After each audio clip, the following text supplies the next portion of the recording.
Yes, sir. Good morning, Sir Ted, at good morning po sa ating mga viewers. Salamat sa Listener. panahon. Cha, go ahead, please. Go ahead. Mayor Benji, good morning. Thank you for being on the show and Happy New Year po. Sir, ito nga kahapon sa kapihan sa Good morning, Senado. DJ Chacha. Good morning din po. Salamat po sa pagpayag sa panayam. Sir, kahapon doon sa kapihan sa Senado, binabanggit po ni Senator Ping yung tungkol daw sa pagsadya nitong si dating DPWH Secretary Manny Bonoan na mag-submit ng maling coordinates na may kinalaman po sa mga flood control projects. Dati po kayong special advisor ng ICI. Ito po ba'y narinig nyo na? At ano pong reaksyon nyo dito? Oo, maraming insidente na mali-mali. Nakita namin na mali-mali yung mga coordinates. Pero nga napupunta dyan sa mga palayan. Pero bakit malayo sa tubigan? Kaya nakapagtataka. Bakit ganun ang nangyayari? Meron naman tayong mga iba't ibang mga devices at para sigurado tayo na matama yung geographical coordinates. Okay. Pero kaya may deception Maralaman mo talaga may deceptions Kaya isa rin yan na dapat imbestigahan.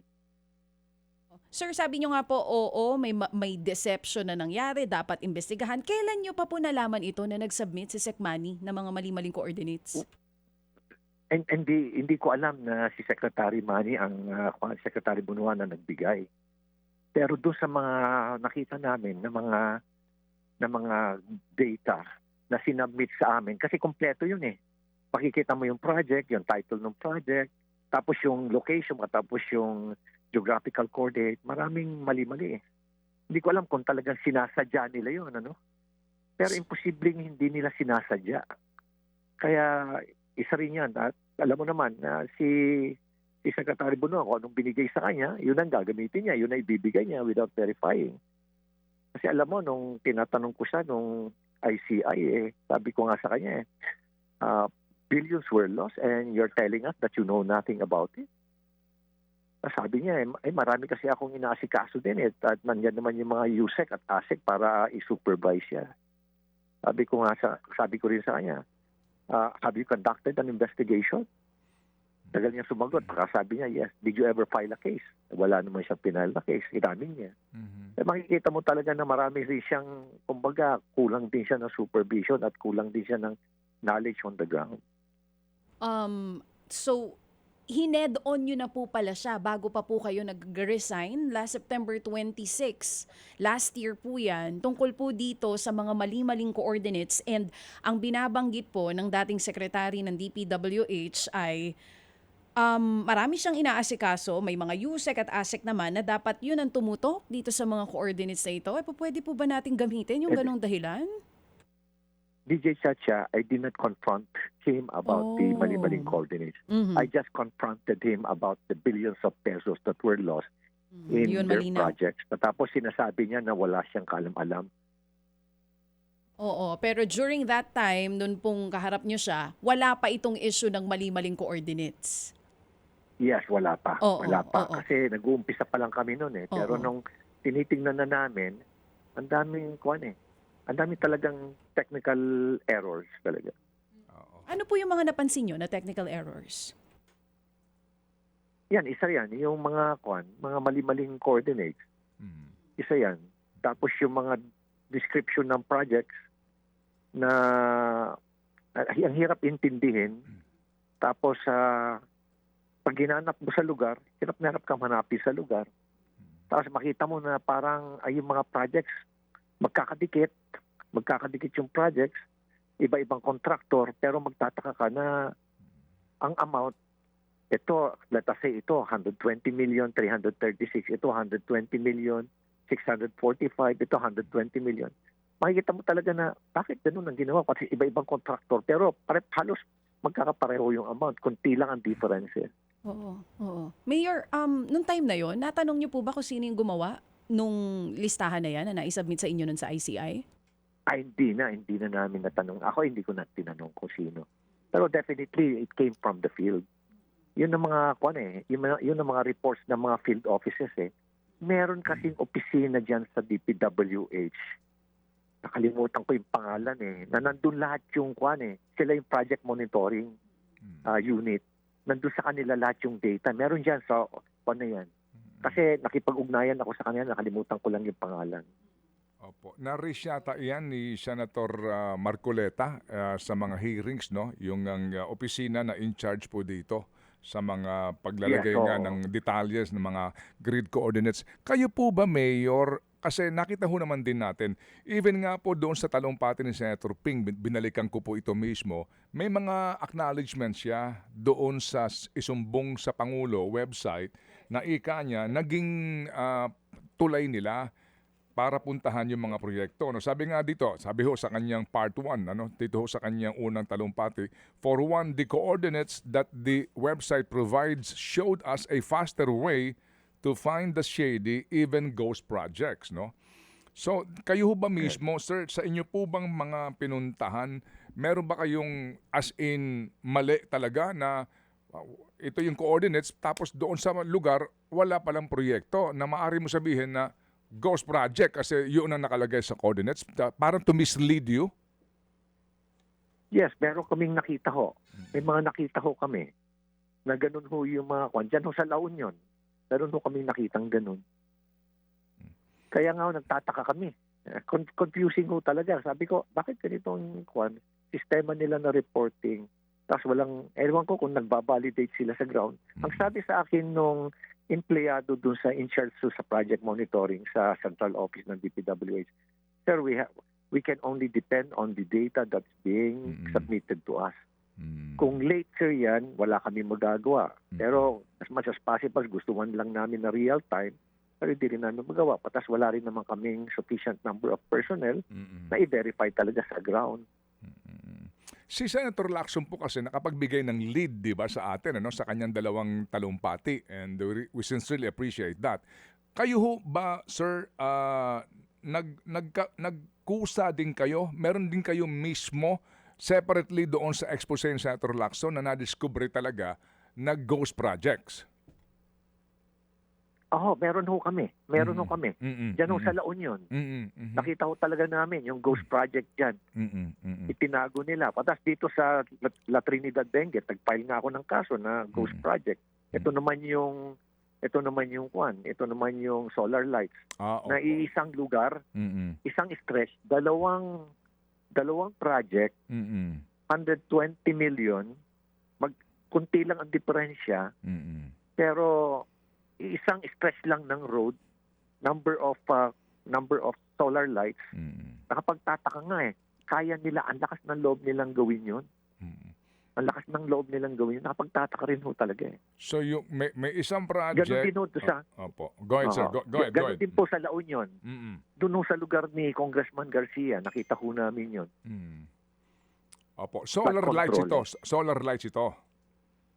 Sa Benguet ho, solar lights. Okay. Doon naman ho sa La Union ho, flood control. Okay, flood control. Sige, kasi po separate nga itong solar lights na doon kanin sa Benguet. Kumbaga, may isang proyekto, nag-double sila ng appropriations, di ba? Kumubra doon sa ghost, tapos kumubra pa sa overprice. Ganun po nangyari. Ano po? Opo. Okay. Ganun ho yan. Opo. Sige, dito po sa ghost projects po, so kayo po mismo, nung na-discover nyo po ito sa kaninyo, halimbawa dyan sa La Union, sakto ba yung grid coordinates na ibinigay ng isumbong sa Pangulo o ng DPWH o na-discover nyo ito separately?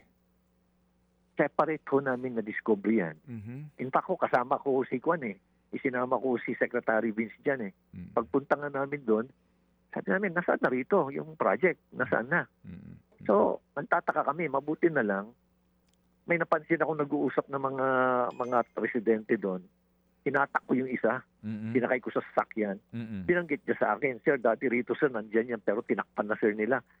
Nilagyan nila sir na sheet pile, pero parang nakalata yata siya magkakaroon investigasyon. Tinakpan nila, katapos umagos na yung tubig, hindi na ho makita. Kasi mali-mali nga ho yung, kulang-kulang ho yung sheet pile na nilagay. Opo. Sir, yung pong sinasabi na isa sa pwedeng motibo is that para ho magmali-mali and then gagawa ng report hango sa maling informasyon, incredible na yung report. Para bagang, alam niyo ho yun, yung sirain yung kredibilidad ng mga reports. Tingin ho ba ninyo mayroon pong ganong angulo na posibleng kung sino man po may gawa nito? That is exactly siguro yung motive ho nun. Mhm. Karoon ho ng deception, Mhm. tapos para gawin nilang, palabasin nila na tapos na yung project. Mhm. Isa rin ho yan sa mga tinanong ko kay Kwan Mhm. kay Bryce Hernandez Sabi ko sa kanya, bakit napakalakas ng loob ninyo? Tapos tinanong ko sa kanya, ikaw Bryce, ilan na ba ang improperly documented at undocumented na mga projects ninyo diyan sa Kwan since 2019? Sabi niya, sir, ang nabibilang ko na sir, 9,000. Mhm. Projects, ha? Sabi ko, 9,000? Sa inyo pa lang, sa distrito niyo pa lang sa Bulacan? Yan sa Bulacan kasi 3 engineering districts Mhm. Sabi niya, oh sir, bakit napakalakas ng loob niyo? Hindi ba kayo nakukuha? Sabi niya sa akin, sir, everybody is happy sa opisina po namin Pati po COA, meron din po. Sabi niya, nasa 0.7 to 1%. Ito po yung informal na pag-uusap namin. Mhm. Sabi ko, ha? Sabi ko, so, paano yung ginagawa? Sir, lahat po nabibigyan. Basta may kita po kami, lahat po nabibigyan. Yung dati pong nakabisikleta, nagka-motor na. Yung dating nagka-motor, nagkaroon na po ng kotse. At yung mga dating may kotse na, nagkaroon ng sports car at luxury cars. Sir, yan hong usapan ninyo, hindi under oath, hindi sa ICI proceedings. Hindi Hindi ho. Iba ho yun sa fund. Mhm. At kami lang ho, nag-uusap kami. Opo. Pero nandun ba kayo nung sumalang siya sa ICI proceedings mismo and then ginawa ito, siya ba sinailalim sa under oath? Nung nasa kwan ho ako, I believe ho, nasa kwan ho yata ako Nung under investigation ho siya, nung interview niya, nasa field po ako Alam ko na umalis po ako sa field Oo. Yung bang pag-uusap niyo yung panahon na siya nagsauli ng kotse? Oo, yun po yun. Opo. Sinoli po niya yung mga kotse. Pero meron pa ho siyang hindi sinusoling kotse. Yung yellow, yung mahal na klase, Mhm. Ferrari. Hindi pa ho niya sinusoli yun Hanggang ngayon, as far as you know. Opo. Meron ho yan. Inamin ho niya sa akin yan. Sir, nung kayo po'y miyembro pa ho ng ICI, meron bang pagkakataon na you were present during the hearing nito? At sino ho ang nakasalang doon? At meron kaya pong official records yung mga hearings na iyan? Kasi wala ho namang live streaming na napapanood ng tao Definitely ho, meron kasi may mga recording equipment po doon Meron pong recording equipment. Opo, pero that time po, si Bonoan nung sumalang doon, wala ho kayo doon o nandun po kayo? Nandun po ako, pero hindi po namin nabanggit yung issue na yan ng Kwan. Issue ho yan ng geographical coordinates. Opo. Kasi nga po hindi natin napanood dito. Ano ho lamang ang natanong ng mga ICI commissioners doon? Kayo ba nakapagtatanong bilang consultant? Nakapagtanong, opo. Kwan po ako, kasama ho ako sa mga nagtatanong, 4 po kami lahat. Opo, oo. At nakafocus po yun doon sa Kwan sa role niya, ano yung ginawa niya, paano nagkaroon ng mga anomalies. Yung nga ho yung mga, doon po nakafocus yung mga tanong na yun. At ano yung mga ginawa niya.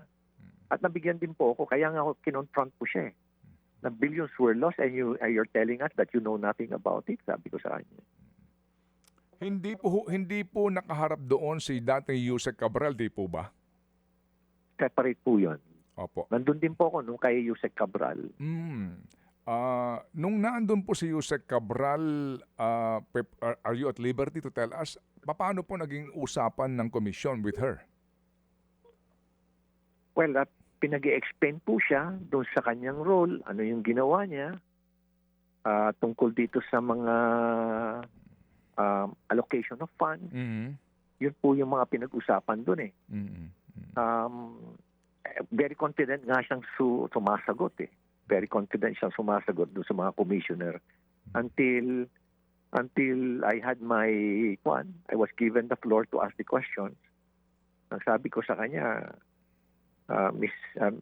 sabi ko sa kanya, Yusek Cabral, why is it that you're perceived as the most powerful USEC in DPWH, that you're even capable of countermanding the order of your boss, sabi ko sa kanya. Sabi niya sa akin, hindi naman po sir, hindi naman po. Sabi ko sa can you please stand up, sabi ko sa kanya. And please approach the digital board and I'll show you a chart and kindly explain these numbers. Pinakita ko sa kanya ngayon yung tinatawag nilang Cabral files because I have that since September pa when I was in ICI. Doon ko pinakita sa kanya, explain mo nga ito. Sabi ko, itong Mindoro Occidental, ang net na nilagay nyo rito sa area ni Congressman Tariela was 2.5 billion. Bakit naging 20.9 billion yan for 2025? Anong absorptive capacity niyan? O similar kay Congressman Panaligan, sabi ko. Misamis sa Mindoro Oriental, 1.5 billion. Yan ang absorptive capacity and yan ang net after the series of committee hearings. Patapos biglang itinaas nyo ng 20.7. Sabi ko, ikaw ang nag-prepare niya, di ba? Ikaw ang planning. Bigla siyang nanginig naginig niya kasi alam niyan. Siguro nag-iisip siya, paano nagkaroon si Magalong ng kopya nito? Kasi familiar siya, nakita ko sa mukha niya, pina-observe ko yung mukha niya, familiar siya doon. Bigla siyang inubo, tapos humingi ng tubig. Tapos umiinom ng tubig, nanginginig na siya. Sabi ko, I struck a nerve dito. Kaya sabi ko, tapos sumingit na yung tumayo na rin yung mga commissioner, lumapit na rin sa digital board. At nung tinatanong na namin sa kanya, who ordered you to increase? Kasi ang dami ganun nung nangyari doon Ang dami pa hong mga congressional district Region 4B pa lang yung pinapakita ko Bigla siyang sumagot, si Secretary Bunuan po, sabi niya. Paano po natapos ang inyong pagtatanong sa kanya, Mayor? Well, hanggang doon na lang ako. Sinabi niya Secretary Bunuan, alam ko na ho na nambobola siya. Kaya siguro wala na ho siyang mababanggit na pangalan. Binanggit niya si Secretary Bunuan. Tapos hindi na ho ako nagtanong. Tumalikod na lang ho ako. Opo. Yung hawak niyong Cabral files, kung pwede lang ho namin itanong, saan nanggaling yun? Nakuha ko po sa isang reliable na person ho dyan sa loob ng Kongreso, sa House.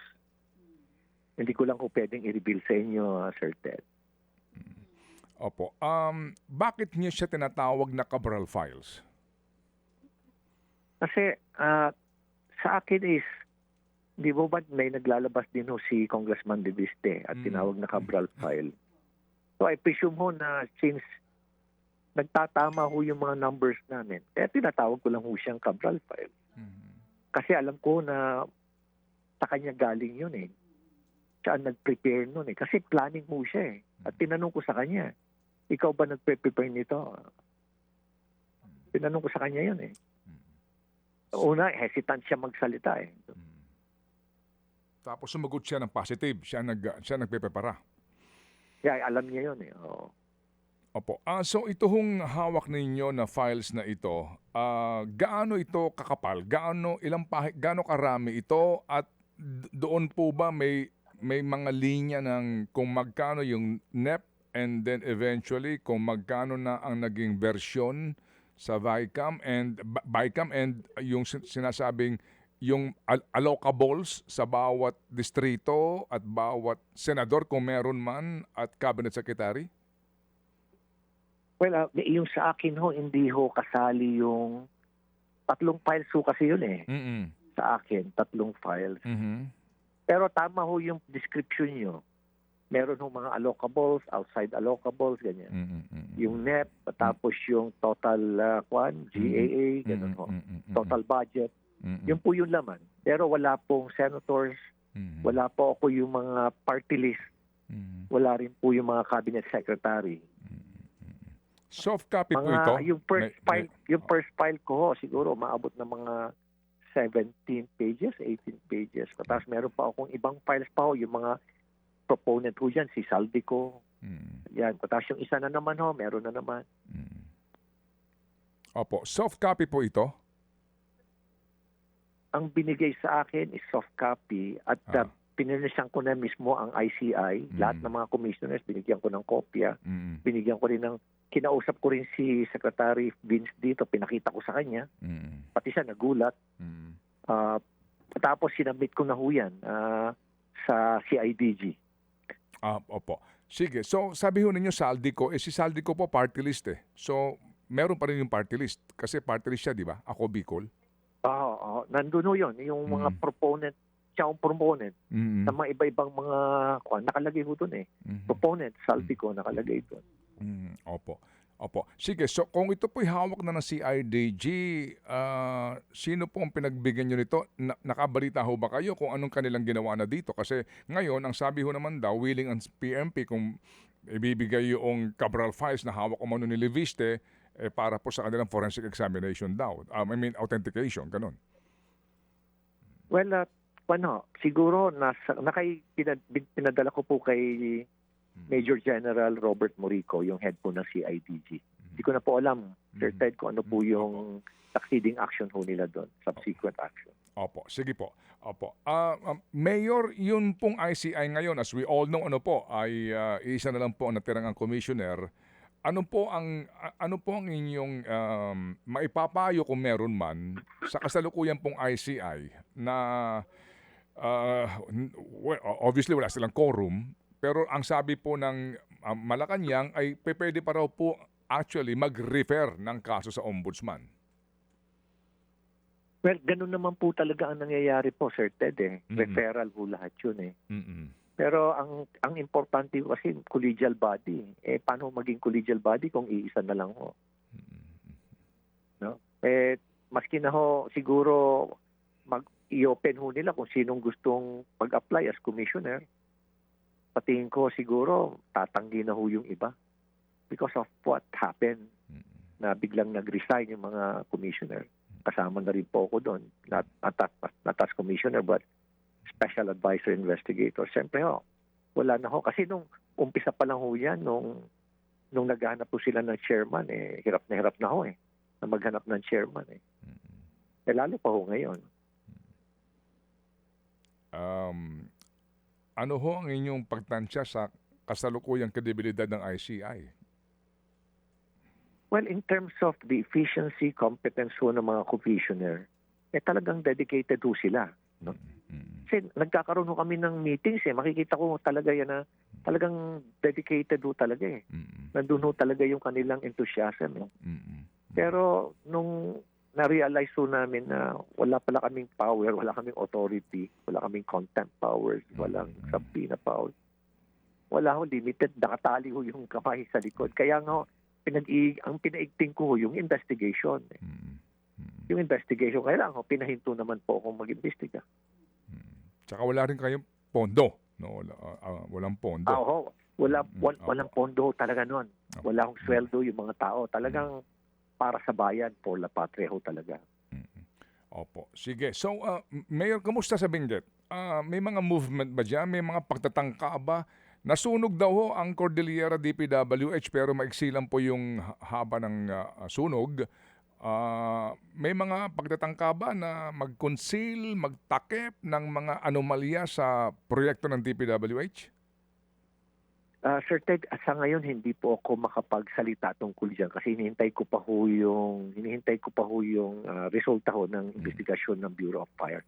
Pero for the meantime, nag-usap na ho kami ni Secretary Vince habang ongoing yung fire.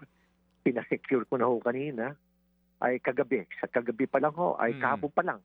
Apo kasi 1743 po, fire out na. Pinagbawal na po namin pumasok yung mga DPWH doon. Tapos ngayong araw, sinicure na namin, 24 hours, ngayong araw darating po yung mga tao nila sa central office. Opo, yung mga arson investigators, Mayor. Opo. Ng Bureau of Fire para masinsinan po ang pag-iimbestiga. Sige po, so aantabay kami. Kagabi pa po yun. Ay, kagabi pa po yun. Opo. Oo, so maghihintay po tayo sa magiging official report po nila. Mayor, kung maalala po ninyo, bagong-bago kayo Mayor sa Baguio, napag-usapan natin ang kahalagahan ng Cannon Road sa inyong turismo at saka sa ating mga motorista, di ba? I prefer to pass by there kasi nga shortcut ako. Paano kaya ngayon yan? Kasi hindi maitatanggi, importante ang rehabilitasyon at pag-aayos ng Cannon Road, no? Ang mga bulubuntukin diyan. meron ba kayong napag-uusapan with Secretary Vince na yung maayos na paggawa, walang anomalya, walang overpricing kasi nga importante yan eh. Opo. Alam niyo, Sir Ted, noong 2019, first time ko na-meet si USEC Undersecretary Cabral. Kasi nagkaroon sila ng roadshow. Umikot sila sa buong bansa regarding the rehabilitation of Cannon Road. Ina-explain nga nila sa akin yung mga tunneling dyan eh. Tapos talagang meron dialogue. Kaya ako naman tuwan-tuwa. Nagtaka lang ako na after the roadshow, hindi na itinuloy. Ay marami naman palang marami palang mga kumpanya, construction companies na malalaki na talagang nagbigay ng interest. Yes. Finally, I realized na kaya pala hindi tinuloy kasi ginawang pagkakakitaan, milking cow. Ay mga rock netting projects, yung mga substandard na paving nung Cannon Road. Kaya pala hindi nila na-rehabilitate. So isa ngayon sa mga tinitingnan ngayon ni Secretary Vince ngayon is how to rehabilitate it almost permanently para talagang hindi na mataas yung yearly maintenance niyan. Sabi nga marami nga nagsasabi na dapat tunneling na dyan. Yes, so yes. hinihintay namin. Opo. So kasi nga po ang malungkot dito dahil sa anomalya nahinto, no? Kasi dati nga po ako nagulat, bilyon pala ang inilalaan diyan taon-taon, no? Na budget. Opo, Sir Ted. Totoo po. Totoo po 'yan. Bilyon-bilyon pero yung nga hindi naaayos, parang gusto nila na laging sira kasi laging may pera. Ganun ho yun. Ganun po yung perception ko po doon. Kaya hindi na ho tinuloy yung rehabilitation.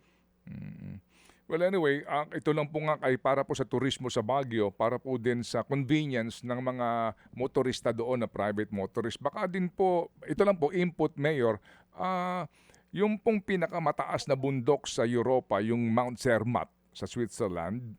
Opo.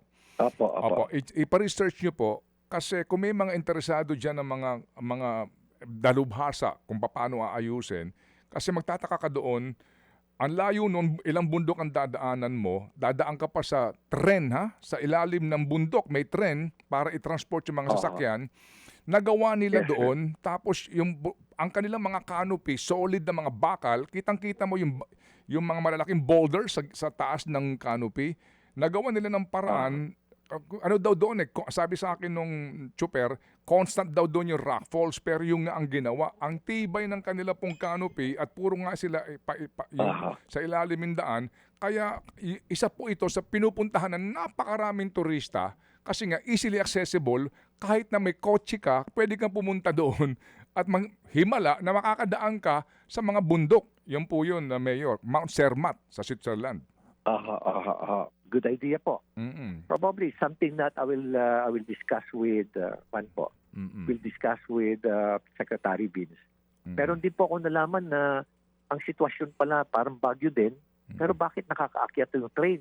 I think that is something that is found in Austria yata ba yun? Yung binabanggit din sa akin. Opo, yun. Kaya marami talagang mga similarly situated na pwedeng gawan talaga ng paraan. Opo. Basta maayos lang talaga yung budgeting. Maayos lang po yung paggastos sa pera. Opo, paggamit sa pera. Opo, paggastos ng pera. Okay, sige. May pahabol kang tanong, go ahead please.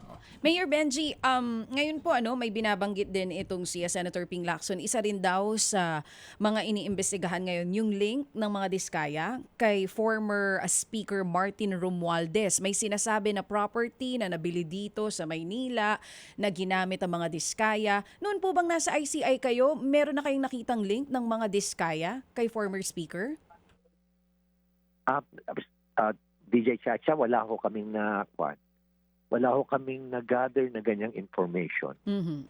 Or wala po. Or to any contractors linking to former Speaker, wala rin pong ganon? So far. During that time, wala pa ho kaming mga ebidensya na natanggap. Okay, sige. So Mayor, salamat po sa inyo pong panahon sa aming programa. Ito po yung napakainam para po mas maunawaan po ng ating mga kababayan ang napaka-importanteng isyong pambayan. Salamat po, Mayor. Maraming salamat po, Sir Ted. Maraming salamat, DJ Chacha. Thank you. Salamat. Mayor Benji Magalong, dati pong investigador ng ICI. Mga kapatid, brothers and sisters, saan ka pa? Dito na tayo sa totoo. Dito na tayo sa True FM. Mga kapatid, mag-subscribe and follow po kayo sa social media accounts ng True Network PH. Yan po kami, hanapin nyo lang True Network PH, Facebook, Instagram, YouTube, TikTok, and podcast. Mapa Apple or Spotify man yan, mahahanap nyo kami. Lahat ng mga napapanood at napapakinggan nyo po sa programa, nasa social media accounts namin yan. So paano mga kapatid? See you sa social media!